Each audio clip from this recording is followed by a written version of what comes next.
갖춰져 있는 것이 아니라 어디로 가시든지 내가 주를 쫓겠다 하는데 관심이 있는 것이죠. 네? 주님께서 우리를 어디로 데려가시는지에 관심이 있는 것이 아니라 주님이 어디를 가시든지 내가 쫓겠다라는 입장이죠. 이 신앙의 차이입니다.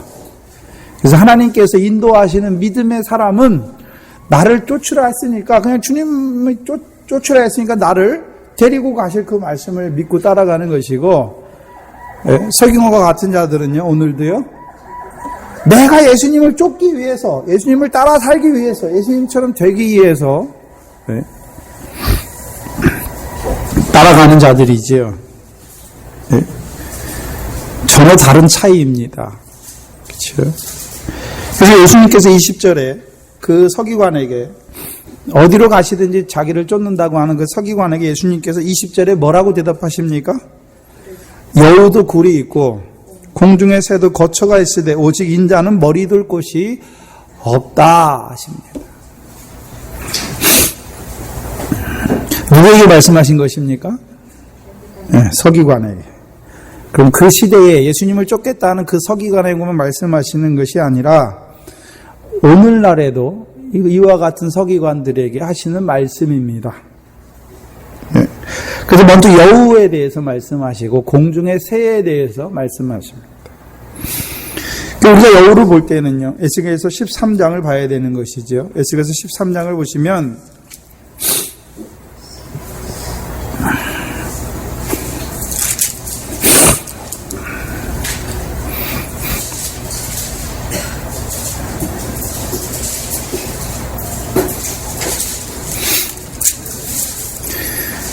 에스겔 13장은 여우와 같은 거짓 선지자들에 대한 예언을 에스겔을 통하여 주시는 말씀입니다. 2절에 보시면 인자야 너는 이스라엘에 예언하는 선지자들을 쳐서 예언하되 자기 마음에서 나는 대로 예언하는 자에게 말하기를 너희는 여호와의 말씀을 들으라.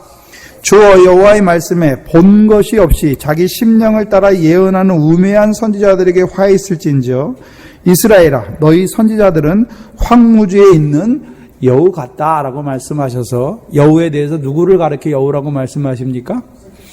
선지자. 근데 선지자는 선지자인데 뭐가 없이 말하고 있습니까?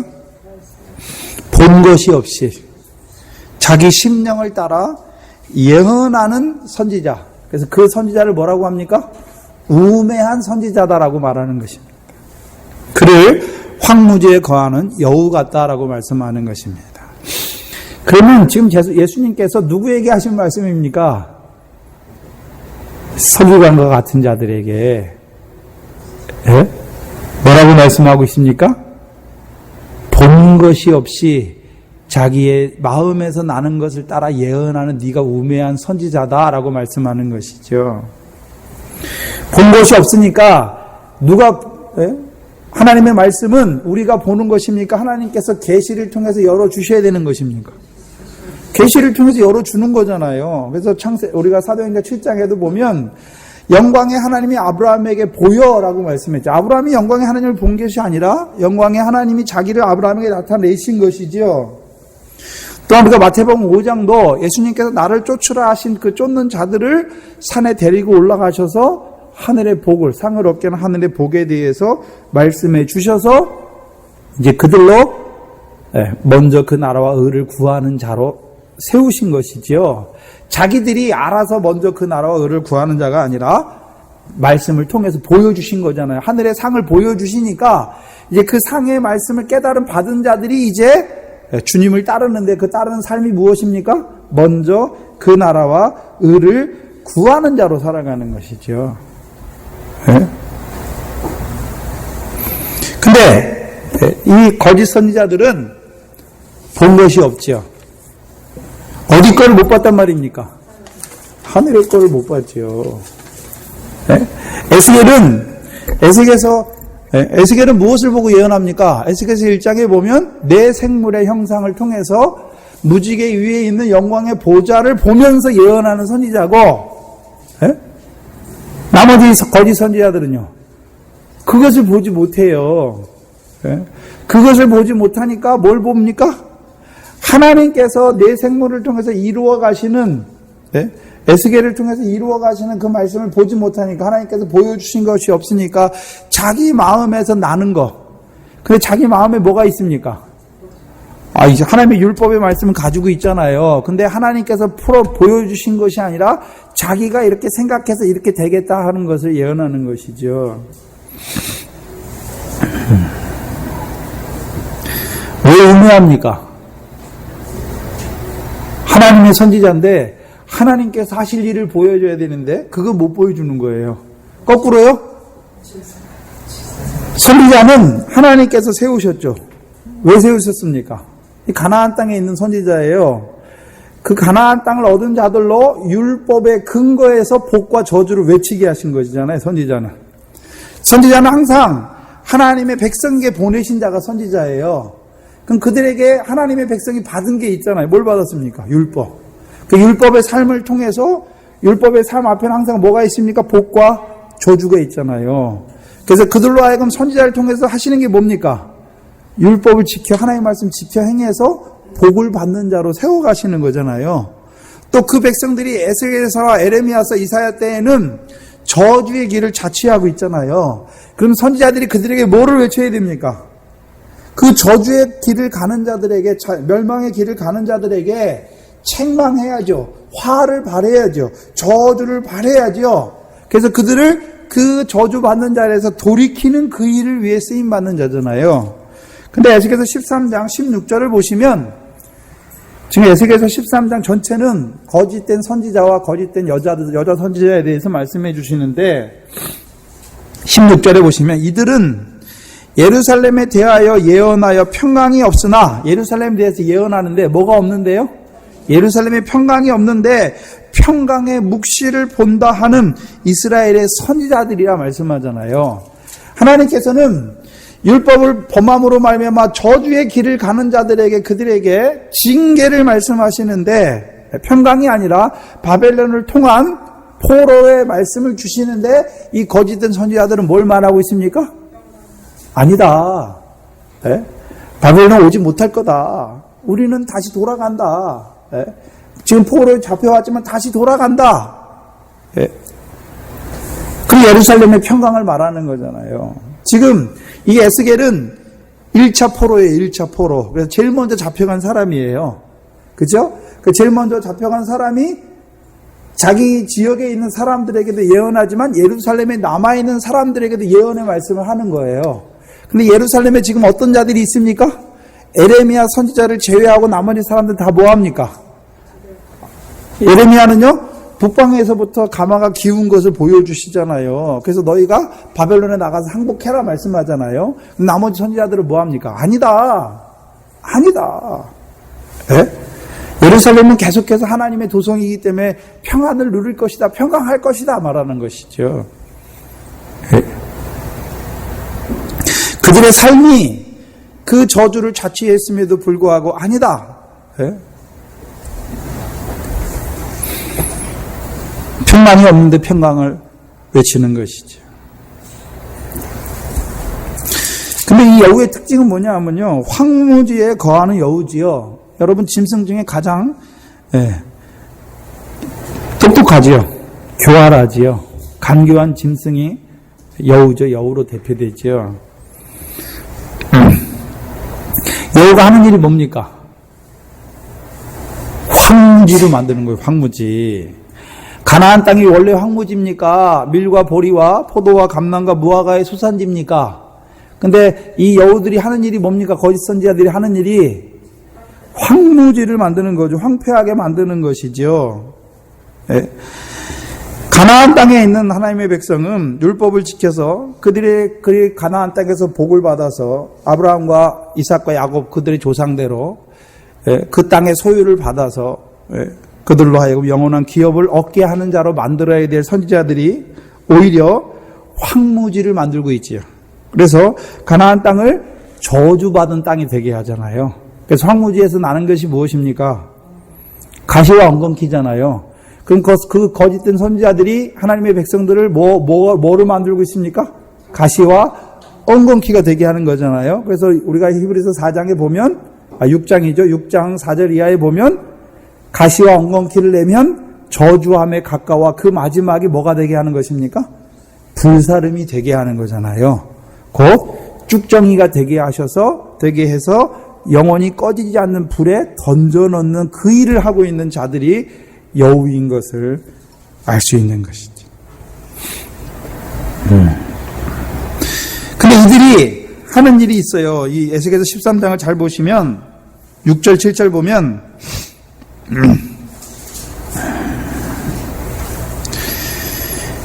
6절에 여호와께서 말씀하셨다고 하는 자들이 허탄한 것과 거짓된 점괘를 보며 사람으로 그 말이 굳게 이루기를 바라게 하거니와 여호와가 보낸 자가 아니다.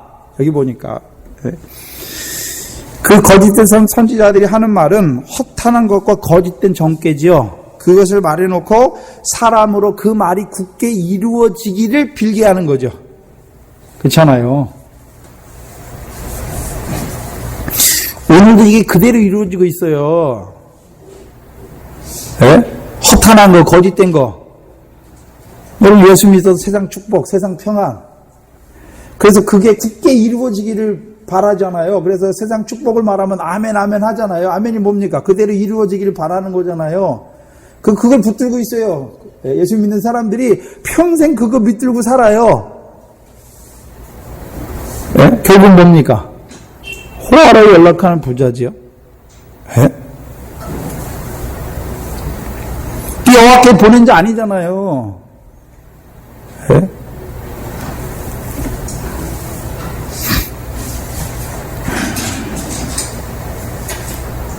오늘도 하나님의 말씀이라고 하면서 하나님의 백성들을 열매 없는 자가 되게 하는 자들이잖아요.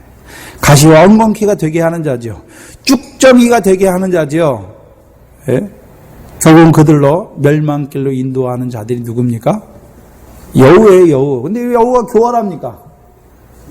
육신으로 살 때는 그 세상 축복이 얼마나 좋은지 몰라요. 예? 육신으로 살 때 예수 믿어 세상 축복 받는다는 그게 얼마나 달콤한지 모르잖아요. 그러니까 다 그리 가죠, 사람들이. 예수 믿어서 여러분 예수 믿으면 환난이 있습니다. 예? 고난이 있습니다. 핍박이 있습니다. 예? 그 말씀 듣고 누가 쫓아가려고 그럽니까?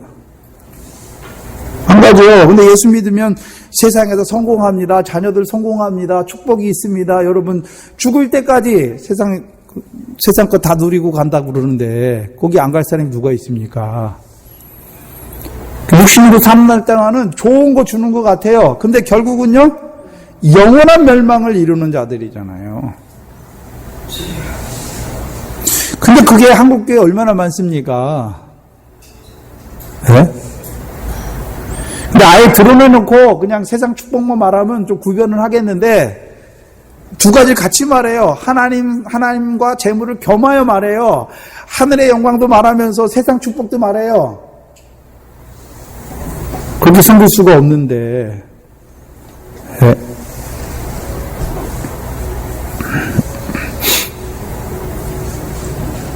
그래서 그들을 말해서 10절에 에스겔서 13장 10절에 뭐라고 그러냐면요. 이렇게 칠 것은 그들이 내 백성을 유혹하는 자들이잖아요. 평강이 없으나 평강이 있다 함이라 그러잖아요. 그래서 그들을 쭉 읽어보면 오늘 가서 읽어보시면 회칠한 담을 쌓는 자들, 회칠을 하는 자들이다 라고 말씀하죠. 네? 이스라엘에서 회칠은 회반죽, 석회가루를 물에 괴가지고 괴면 어떻게 됩니까? 흰색이 되잖아요. 그것을 칠해요.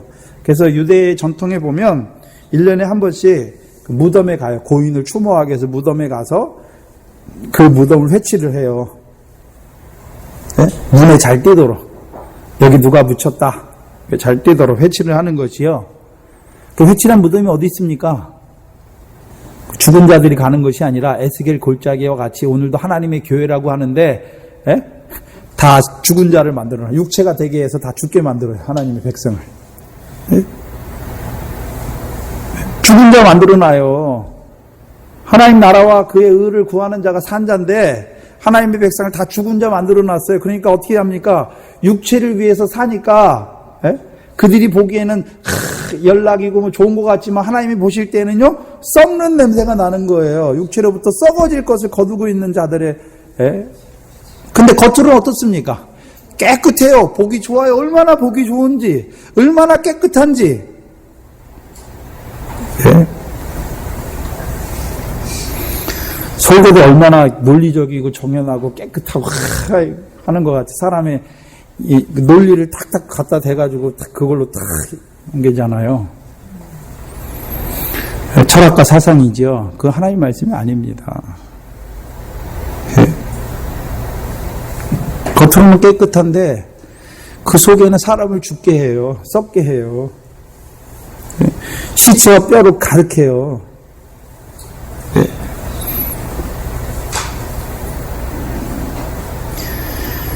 그래서 예수 믿는데 네? 그 중심에는 뭐가 가득합니까? 세상에서 어떻게 하면 남보다 잘 살까 하는데, 그죠? 그거예요, 다. 예수 믿는데 예수 믿는 것이 목표가 아니라 예수 믿어서 세상에서 어떻게 한번 잘 누려볼까 하는 것에 있는 거죠. 평안을 바라는, 예루살렘의 평안을 바라는 것이죠. 그 확실한 무덤입니다.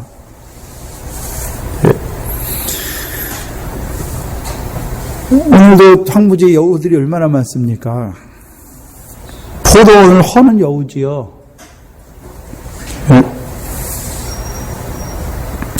근데 예수님께서는 공관복음에 누구를 보고 여우라고 말씀하셨습니까?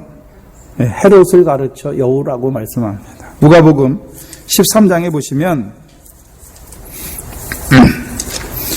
오늘 마태복음과 병행본문으로 나오지요. 근데 조금 다른 의미에서 나오죠.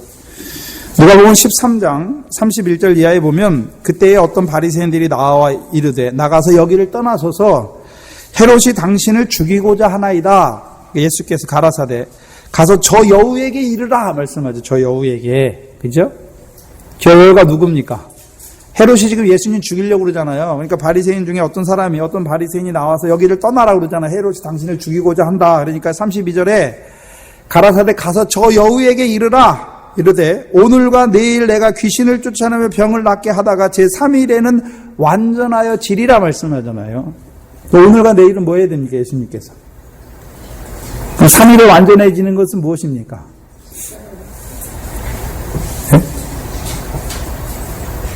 오늘과 내일과 3일을 보여주시잖아요. 3일에 완전해지는 것이 무엇입니까? 부활이죠. 그럼 오늘과 내일 예수님이 하신 일이 무엇입니까? 귀신을 쫓아내며 병을 낫게 하시잖아요. 그 일이 무엇입니까? 십자가 지시는 일이 뭡니까? 그래서 우리가 예수님께서 우리의 질병과 모든 거 연약한 거 다 짊어지셨다는 것이 어디 나옵니까? 이사야서 53장에 나오잖아요. 예? 우리 죄를 지고 십자가 지시는 그 주님, 십자가를 보면서 그가 우리의 모든 죄를 담당하시고 또 우리의 모든 연약한 것과 모든 질병을 담당하신 것을 뭐로 말씀하십니까? 십자가로 말씀하시잖아요.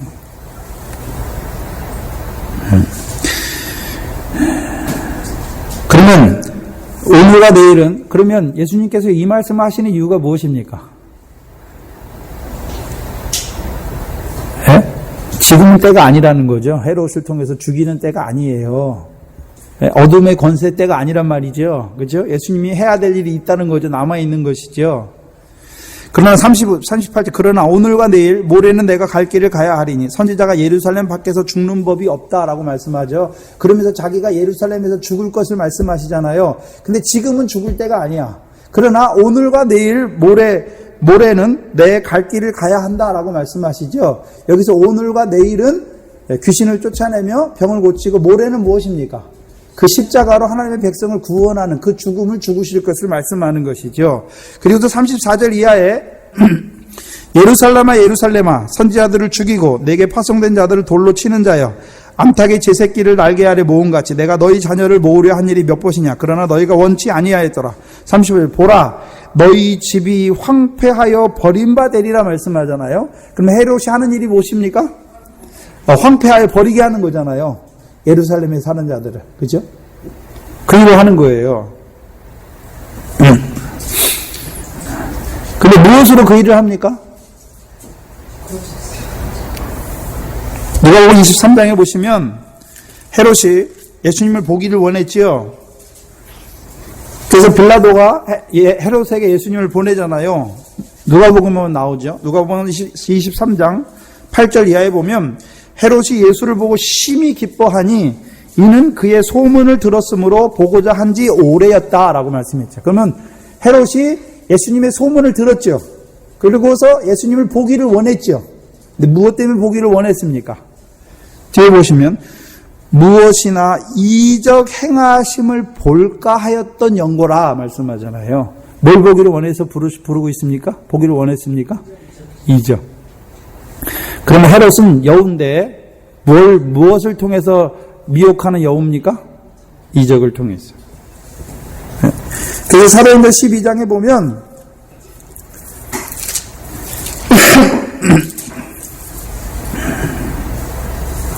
12장 1절에 그때 헤롯 왕이 손을 들어 교회 중 몇 사람을 헤아려 하여 요한의 형제 야고보를 칼로 죽이잖아요.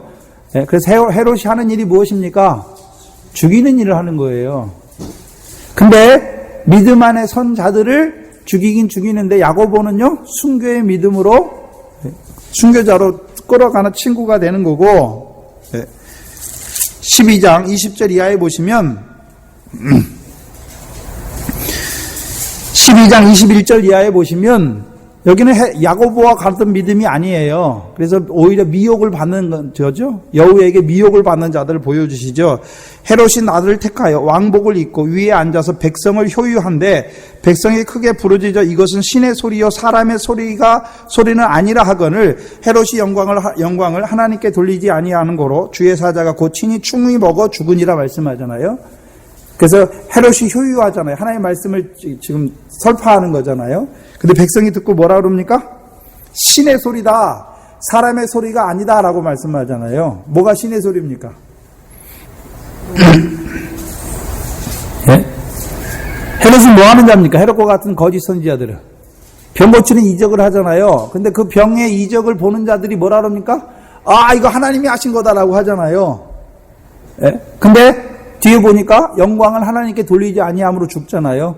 그럼 헤롯은 뭐 하는 자입니까? 이적을 가지고 하나님의 백성을 미혹하잖아요. 그죠? 그리고 자기가 하나님의 대접을 받는 거죠. 헤롯은 하나님께 영광을 돌리지 아니하는 거죠. 그럼 하나님께 예수님은 병을 통해서 하나님께 영광을 돌리잖아요. 그래서 하나님의 백성을 하나님의 아들로 하늘에 계신 하나님의 온전하신 것 같이 온전한 아들로 세우셔서 그를 통해서 하나님께 영광 돌리는 자로 세우는 것이고, 헤롯은 뭐 하는 자입니까? 이적을 행하지만 병 고쳐요. 병 고친 그 이적을 행하지만 그것을 통해서요 자기를 높이는 자가 되는 거죠. 신의 역사가 있어요. 근데 문제는요 그게 교회의 덕을 세우는 하나님의 영광을 돌리는 일이 돼야 되는데 문제는요 자기 영광을 구하는 거죠. 육체만 낳게 하고 그러니까 표적을 통해서 그 영광을 드러내는 이적이 돼야 되는데 그게 되지 못하니까요. 육신 병 낫게 하는 표정만 되는 거예요. 육신 병을 낫게 하는. 그래서 육신의 영광만 구하는 자로 서게 하는 거죠. 결국 망하는 거죠. 낫는 자도 망하고, 그 따라다니는 자도 다 망하는 것이죠. 그리고 23장에 보시면, 누가복음 23장에 헤롯과 군병들이 예수님을 업신여기죠. 뭘로 업신여깁니까?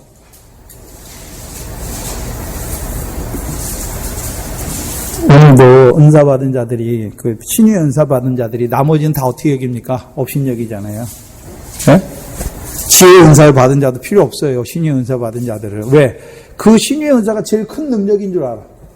육신의 병 고치는 그게 가장 큰 능력인 줄 알아. 말씀의 은사를 받은 자들은 뭐 하는 자들입니까? 육신의 생명 살리는 게 아니라 그 영원한, 죽지 아니할 영원한 생명을 살리는 그게 얼마나 큰데 그걸 못 보는 것이지.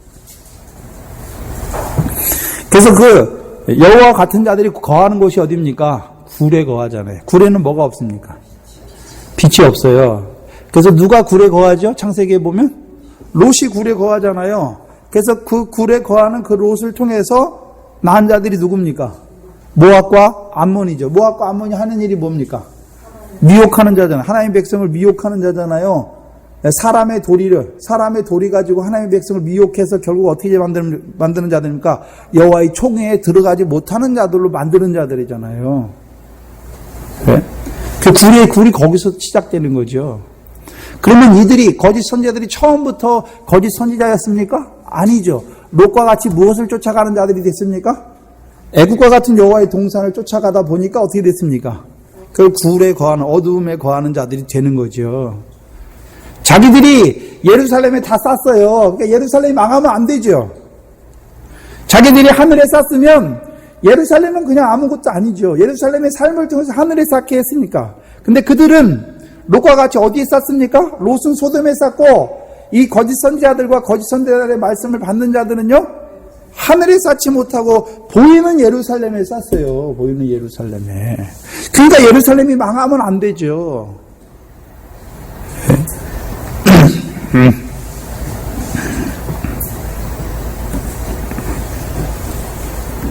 그럼 오늘도 여호와가 어디 거합니까? 빛이 없는 자들에게. 거짓 선지자가 누구에게 역사합니까?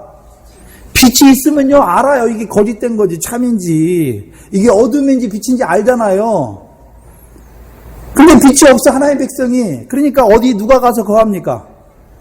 거짓된 선지자들이 거기 가서 거해요. 네? 물론 거짓된 선지자들을 통해서 죽이는 역사도 있지만 하나님의 백성이 먼저 어두움을 사랑해. 어두움에 잡혔어. 그러니까 거기에 누가 역사합니까? 여호와 같은 거짓된 것들 역사에서 그들을 결국 가시와 엉겅퀴가 되게 해서 영원한 꺼지지 않는 멸망에 집어넣게 되는 거죠. 진리를 순종하기를 싫어하니까 거짓이 역사하는 거죠.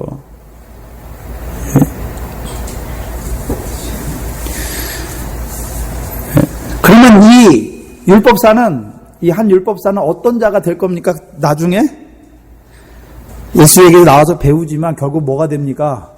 여우가 되잖아요. 거짓 선지자가 되잖아요. 왜 거짓 선지자가 됩니까? 하나님이 주신 게 없어. 네? 보여주신 게 없어. 그러니까 구해봤자 어디 구합니까? 하늘 아래 거를 구하는, 율법을 통해서 하늘 아래 거 바라보는 자들은 결국 하나님의 백성을 멸망으로 이끄는 자들이 될 수밖에 없는 걸 보여주잖아요. 결국 마태복음 23장에 외식하는 서기관들과 바리새인들 화이스진저 말씀하잖아요. 배나 지옥 자식을 만드는 자들이 되는 것을 보여주시잖아요. 그래서 오늘도 보여주신 것이 없어요, 하나님께서. 네? 근데 율법사와 같이 예수님을 쫓아요. 또 그들을 따르는 자들이 있어요. 네? 같이 망하는 거죠. 예수님께서 두 번째로 공중에 새도 거처가 있다라고 말씀하셨잖아요. 여기서 말하는 새는 새들을 말하는 것이지요. 그래서 에베소 2장에 보시면, 에베소 2장 2절에 보시면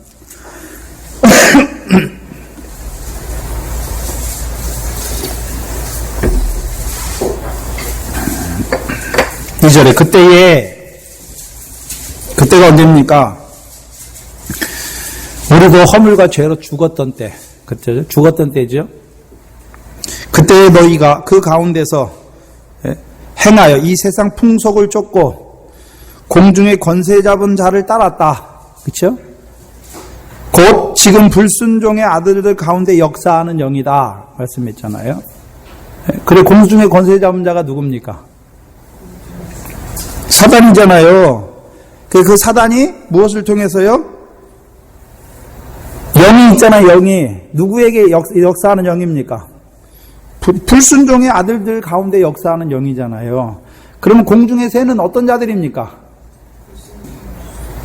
불순종 가운데 역사하는 그 영의 역사를 따라 날고 있는 새잖아요. 그 새들이 하는 일이 뭡니까? 마태복음 13장에 보면 길가에 떨어진 씨 있잖아요. 길가에 떨어진 씨. 그 씨를 어떻게 합니까? 공중의 새들이 와서 먹어버리잖아요. 그 마음에 뿌리운 것을 빼앗는 자들을 말씀하잖아요.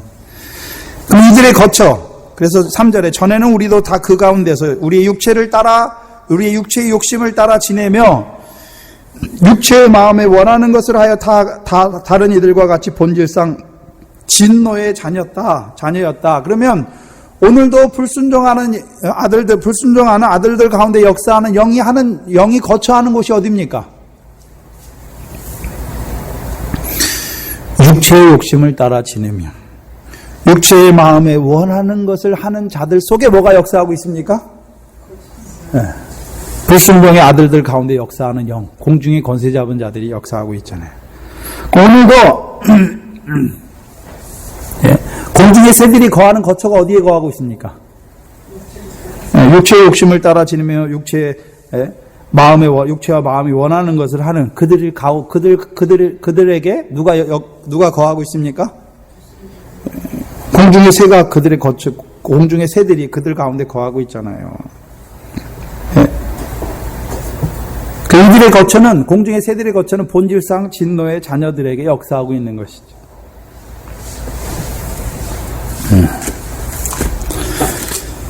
그러면 이 율법사와 같은 자들은 하는 일이 무엇입니까? 네? 여호와 같이 하나님의 백성을 황무하게 할 뿐만 아니라 하나님의 백성들로 하여금 육체의 욕심을 따라서 행하게 하여서 그들로 하여금 불순종하는 아들은 아들인데 불순종하는 아들이 되게 해서 결국은 진노를 받는 자가 되게 하는 것이죠. 그래서 예수님께서 오늘 본문에 오직 인자는 머리 둘 것이 없다라고 말씀하십니다. 그래서 예수님께서 이 공간복음에서 자신을 가장 잘 정확하게 나타내는 말이 뭐냐면 인자예요. 예수님이 자기 계시예요. 예수님께서 자기를 뭐라고 하십니까? 인자. 물론 예수님께서 요한복음에 자기를 참 포도나무다, 양의 문이다, 나는 생명의 떡이다, 여러 가지로 말씀하시죠. 근데 그거는요, 비유의 의미로 말씀하신 것이고, 여기 인자라고 말씀할 때는 구약적 배경을 가지고 말씀하는 거예요. 그래서 이 공간복음에서 인자가 굉장히 중요합니다. 다니엘서 7장이죠. 이 다니엘이 인자를 보지요.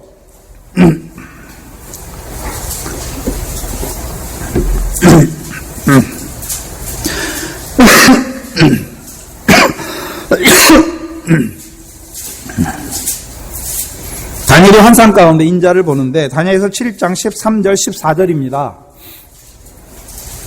그 인자가 어떠한 자인지 보여주시죠. 다니엘서 7장 13절에 보시면 내가 또 밤 이상 중에 보았는데 인자 같은 이가 하늘 구름을 타고 와서 옛적부터 항상 계신 자 앞에 나와 그 앞에 인도되매. 그죠? 그 인자 같은 이가 누굽니까? 그죠? 예수님이죠. 근데 하늘 구름을 타고 왔지요. 그래서 옛적부터 항상 계신 자에게 나와 그 앞에 인도되는 거죠. 그래서 옛적부터 항상 계신 자는 누굽니까? 아버지 하나님이죠. 근데 왜 인자 같은 입니까? 인자가 아니라. 아직 안 오셨잖아요. 인자로 안 오셨잖아요. 그러니까 예수님 앞으로 오셔서 이루실 걸 바라보는 거잖아요. 그래서 인자라고 하는 개념은 이제 이 땅에 오실 인자의 개념도 있지만 앞으로 마지막 때 우리에게 이루실 인자, 그 하나님의 나라를 우리에게 이루어 주실 인자도 보여주시는 것이죠. 그래서 예수님의 초림과 재림을 같이 나타내주고 있는 것이죠. 그래서 14절에 보시면 그에게 권세와 영광과 나라를 주셨다. 누가 주셨습니까? 옛적부터 항상 계신 이가 그 인자에게 뭐를 주십니까? 권세와 영광과 나라를 주신 거죠. 그러면 인자에게는 뭐가 있습니까? 권세와 영광과 나라를 받은 자죠. 인자가 누굽니까? 권세와 영광과 나라를 받은 자가 인자예요. 모든 백성과 나라들과 그 방언하는 자들로 그를 섬기게 하였다. 그럼 누가 섬깁니까? 이 모든 나라니까 그럼 모든 나라가 다 섬깁니까? 그 인자를 통해서 그 권세와 영광과 나라를 받은 자들이 그를 섬기는 것이죠. 그렇잖아요. 네? 그래서 주기도문에 나라와 권세와 영광이 아버지께 영원히 있다 말씀하잖아요. 네? 그러면 그 나라와 권세와 영광이 아버지께 영원히 있다는 말이 무엇입니까? 예수님께서 하시는 일이 무엇입니까? 이 땅에 인자로 오셨잖아요. 인자로 오신 예수님께서 다니엘을 통하여 이루신 권세와 영광과 나라를 우리에게 이루어 주시는 거잖아요, 지금 우리에게.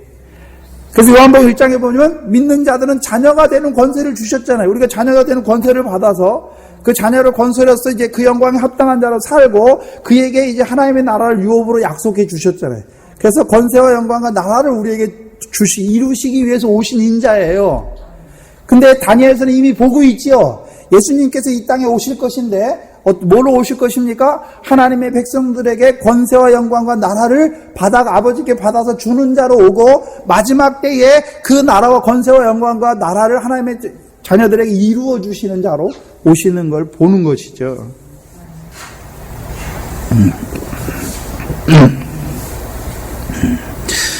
그 18절에 보면 지극히 높으신 자의 성도들이 나라를 얻으리니 그 누림이 영원하고 영원하고 영원하리라. 그러면 다니엘이 보는 것이 무엇입니까? 누가 그 나라를 얻습니까? 예수님이 그 나라를 받았는데, 그렇죠? 여기서는 그 나라로 대표되잖아요. 그 나라에는 뭐가 있습니까? 권세와 영광이 있죠. 근데 그 나라는 누구에게 주십니까? 누가 누리는 것입니까? 결국은 지극히 높으신 자의 성도가 나라를 얻고 그 누림이 그 나라에서의 그 권세와 영광과 나라를 누림이 영원하고 영원하고 영원한 것이죠. 그럼 결국 누가 누립니까? 예수님께서 그 나라를 받으셨는데 아버지께 받으셨는데 그 나라를 누구에게 주십니까? 오늘 본문 여기 에스겔서 7장 18절 본문이요. 지극히 높으신 자의 성도에게 주는 거죠. 그럼 지극히 높으신 자의 성도가 누굽니까? 나왔잖아요, 우리 창세기에.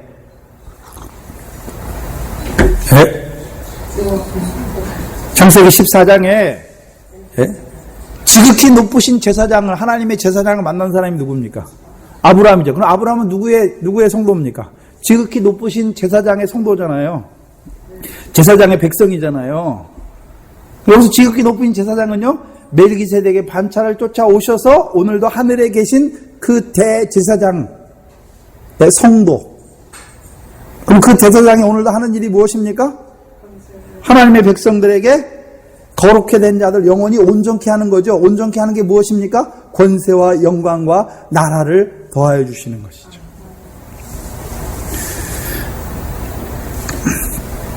그래서 그 주님, 인자가 오셨잖아요. 인자가 왜 오셨습니까? 이 땅에 왜 오셨죠? 에스겔을 통하여 예언하신 지극히 높은 성도들로 하여금 그 권세와 영광과 나라를 나라 안에서 살게 하시는. 지금 우리가 살고 있잖아요. 우리가 어디에 살고 있습니까? 권세를 가지고 영광 가운데 그 나라 안에서 살고 있는 거죠. 그리고 이제 마지막 때에 이제 여기 에스겔에서 말한 마지막은 예수님의 재림 때에 이제 그 권세와 영광과 나라를 영원히 누리는 자로 참여하게 되는 것을 보여주시는 것이죠.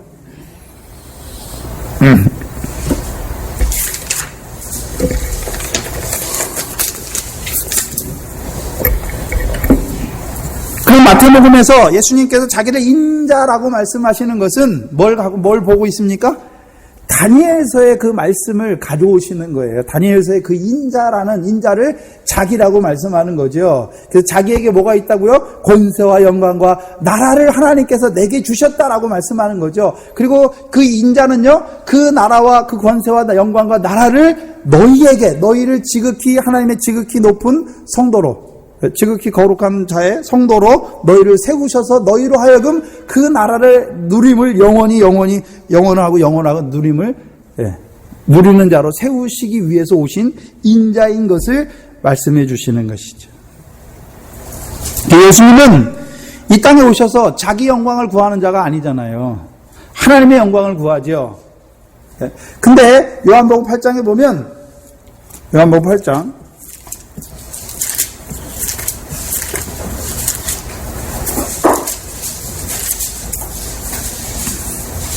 54절에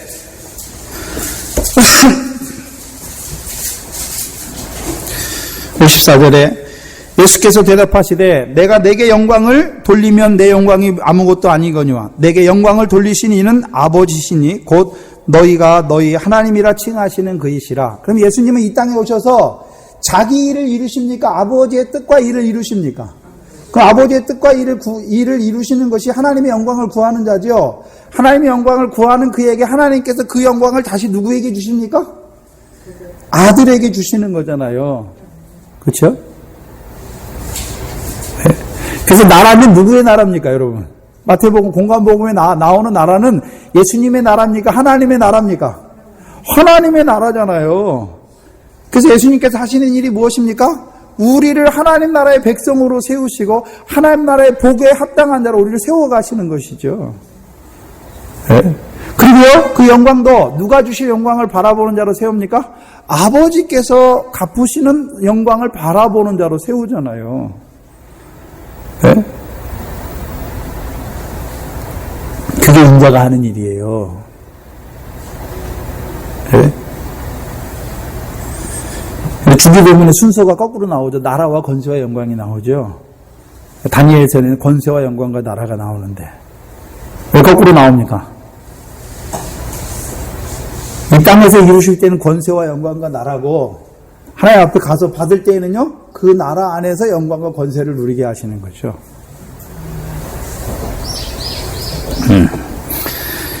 근데 그 예수님께서 인자가 머리 둘 곳이 없다라고 말씀하죠. 누구에게요? 머리라는 것은 예수님의 머리는 무엇입니까?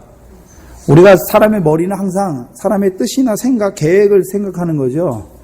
네? 예수님이 이 땅에 오신, 인자가 이 땅에 오신 뜻이 무엇입니까? 왜 오셨습니까? 자기 백성에게 인자를 통해서 이루실 그 권세와 영광과 나라를 이루어 주시기 위해서 오셨잖아요. 근데 율법사도 자기 백성이잖아요. 그런데요, 그에게 거할 수가, 그 하나님의 뜻을 둘 수가 없는 거죠. 왜요?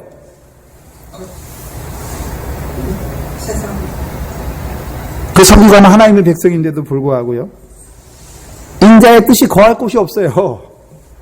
인자의 뜻을 줘도 받지 못해요. 그래서 요한복음 8장 42절 43절에 보시면, 요한복음 8장 42절 43절에 보시면 예수께서 가라사대 하나님이 너희 아버지였으면 너희가 나를 사랑하였으니 이는 내가 하나님께로서 나왔음이라. 나는 스스로 온 것이 아니요 아버지께서 나를 보내신 것이라 말씀하잖아요. 왜 보내셨습니까? 요한복음 8장에서는요, 진리를 너희에게 증거하기 위해서 내가 보내심을 받았다 말씀하는 거죠. 그죠? 근데 43절에 어찌하여 내 말을 깨닫지 못하느냐, 이는 내 말을 들을 줄을 알지 못함이다 라고 말씀하잖아요. 네? 이게 머리 둘 곳이 없는 거예요. 예수님께서 그 아브라함의 자손에게, 하나님 백성에게 그 진리를 통해서 자유하게 하고 진리를 통해서 하늘의 영광을 얻게 하는 자로 세우시기 위해서 오셨는데 하나님의 말씀을 듣지를 못해. 하나님의 말씀이 들어갈 데가 없는 거예요. 네? 예수님은 그것을 위해서 오셨는데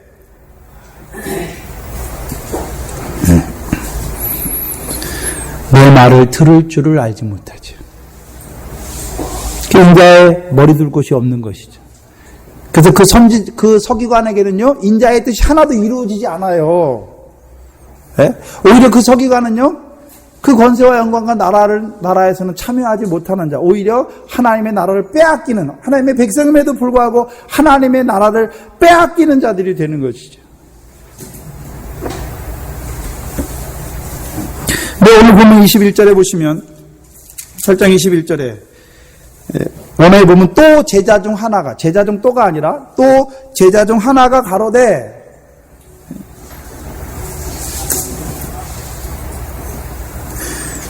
그럼 지금 이 한 서기관이 먼저 나왔고 그 다음에 이어서 또 한 제자 중에 하나가 또 예수님 앞에 나가서 말하죠.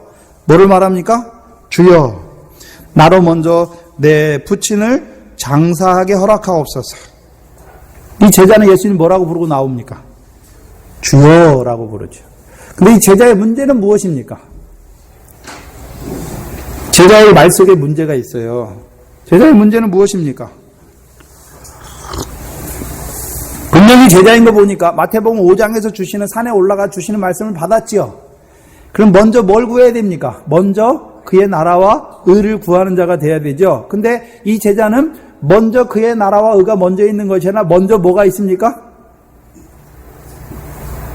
가서 내 부친을 장사하게 허락하소서. 그게 먼저 있잖아요. 예? 근데 우리가 마태복음 말씀만 보면 예수님이 못 가게 했다. 아니죠. 누가복음 우리가 9장 60절 이하에 보면, 예? 죽은 자들로 죽은 자를 장사하게 하고 너는 가서 하나님의 나라를 전파하라. 그게 나를 따르는 거예요. 예수님 따르는 거잖아요. 네. 그래서 구약에서는요, 부모를 장사하는 그것이 가장 큰 일이에요. 네?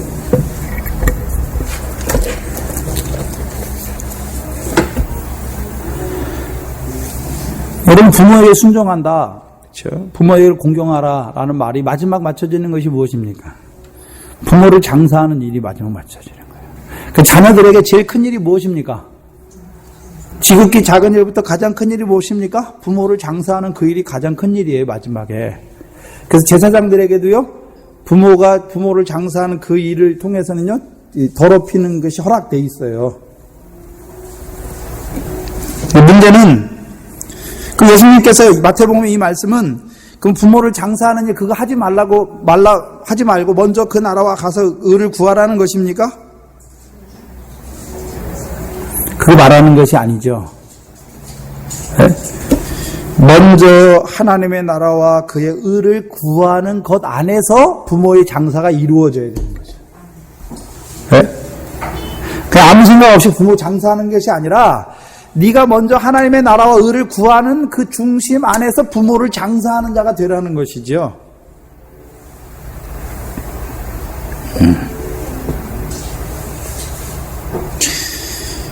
그러면 우리가 먼저 그 나라와 의를 구하는, 만약에 실제적으로 그 오해가 된다, 예수님이 가서 부친 장사하지 말라 그랬다고 본다면 우리가 하는 세상 일 다 하지 말아야 돼요. 왜요? 먼저 하나님 나라와 그의 의를 구해야 되니까. 그렇잖아요.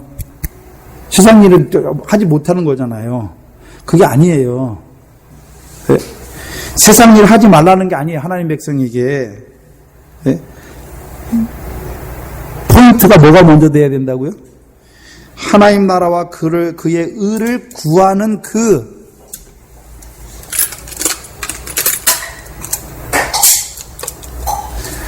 하나님 나라와 그의 의를 먼저 구하는 그 믿음 안에서 세상 일이 되어져야 되는 거예요.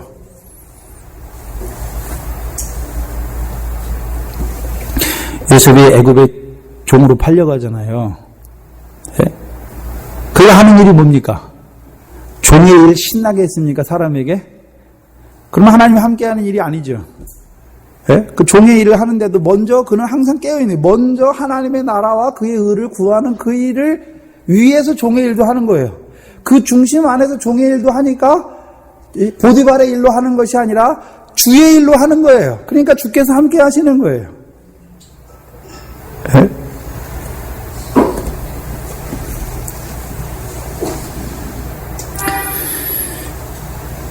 그래서 우리가 늘 세상 일 가운데 가장 자식된 도리로 가장 큰 일이 뭡니까? 부모 장사하는 일이잖아요. 그런데 우리가 먼저 그 나라와 의를 구하는 그 믿음 안에서 부모를 장사하게 될 때에 전도서 7장 2절의 말씀이 응하여지는 거예요. 네?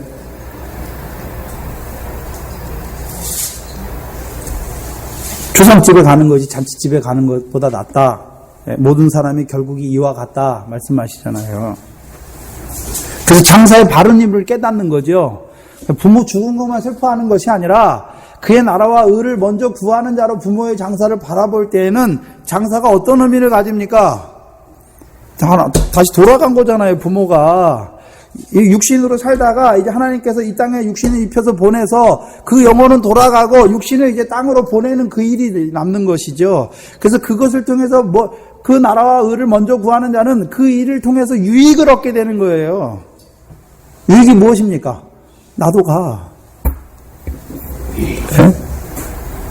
또 부모가 믿음으로 살았다면 그 믿음을 통해서 내가 본받을 거, 경계로 받을 거, 교훈으로 삼을 거, 그걸 상속하는 것이고, 또 부모가 믿음으로 살지 못했어요. 그러면요, 그것이 분명히 나에게도 영향을 끼쳤을 거죠. 그리고 그 삶을 경계로 삼아서 내가 온전한 자로 살아가야 되는 것이죠.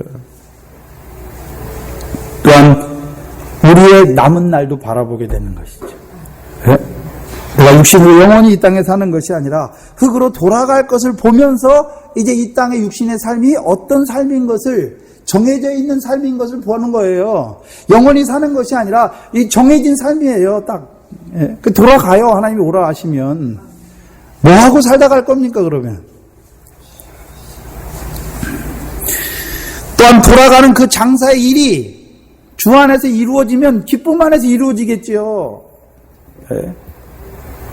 온 가정이 주 안에서 주 예수를 믿으라 그러면 너와 너의 가정의 구원을 얻으리라 말씀하셨으니까 그 믿음 안에서 살아갔으면 그 장사가 슬픔의 장사가 아니라 하나님 나라로 돌아가는 그것을 기뻐하는, 물론 육신적인 슬픔이 있죠. 그 슬퍼하지 말라는 게 아니지요. 그러나 그 슬픔 안에서도요, 뭐가 있습니까? 부모의 영혼이 하나님과 함께하는 걸 보면서, 우리도 다음에 함께할 걸 보면서 기쁨과 소망과 본향에 대한 그 영광에 대한 확신이 더 생겨야 되는 것이죠.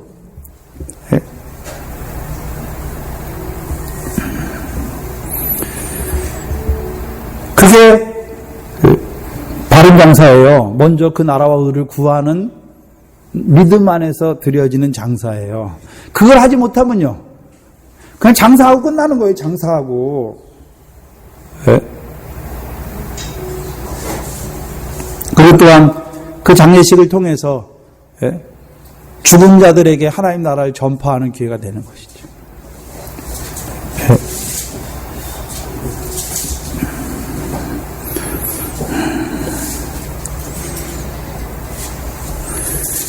그럼 예수님께서 인자가 머리 두는 곳이 어디입니까?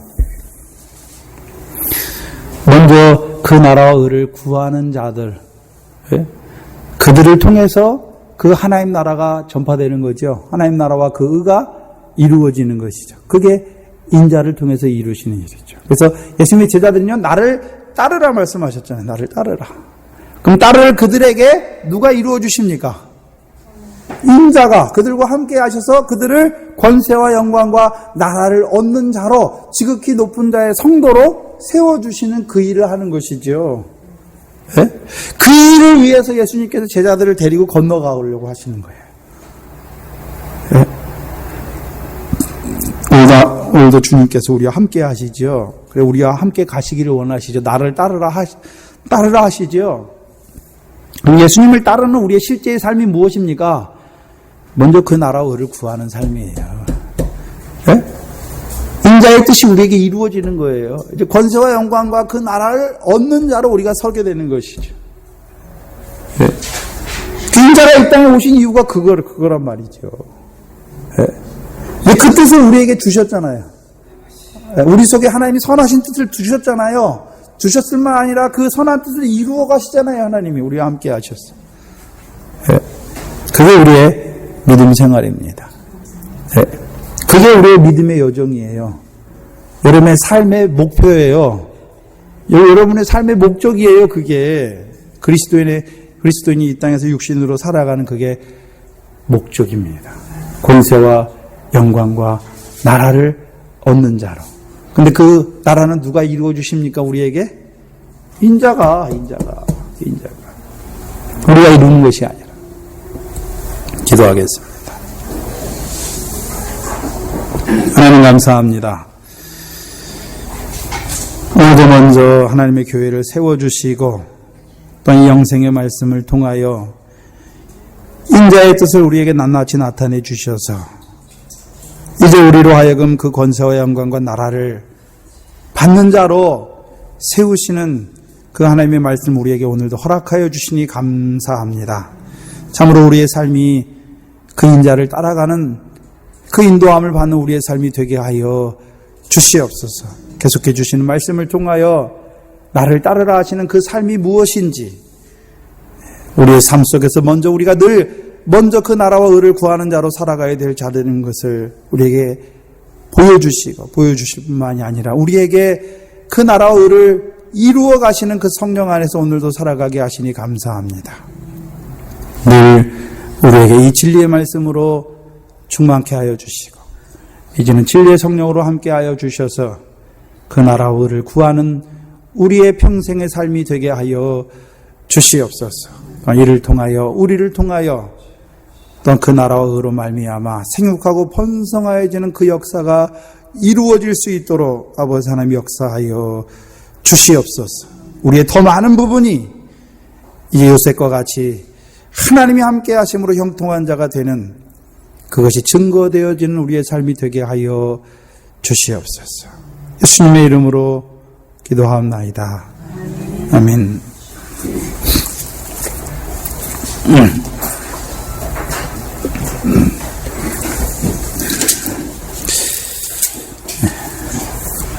431장입니다.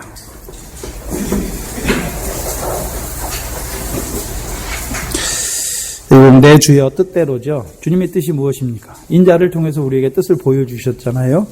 그래서 그 인자를 통해서 인자를 따라가는 자들에게 권세와 영광과 나라를 얻는 자로 세워가시고자 하시는 하나님의 뜻을 그 인자를 통해서 우리에게 인자를 보내주시고 그 인자를 통해서 우리에게 나타내 주셨습니다. 그럼 우리가 구할 것은 무엇입니까? 그 인자의 뜻이 우리에게 이루어지기를 구해야 되는 것이죠.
신중에도 낙심케 마소서.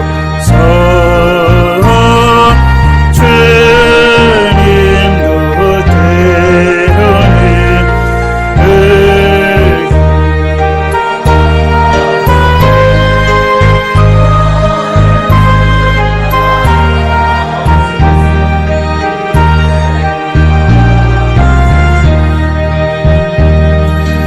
내 주여 뜻대로 행하시옵소서. 내 모든 일들을 다 주께 맡기고 저 전성 향하여 고요히 가리니 살든지 죽든지 뜻대로 하소서.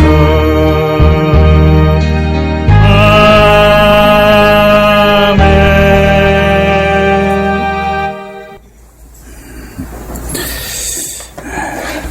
예배 끝난 후에 잠깐 수련회 때문에 잠깐 모이겠습니다.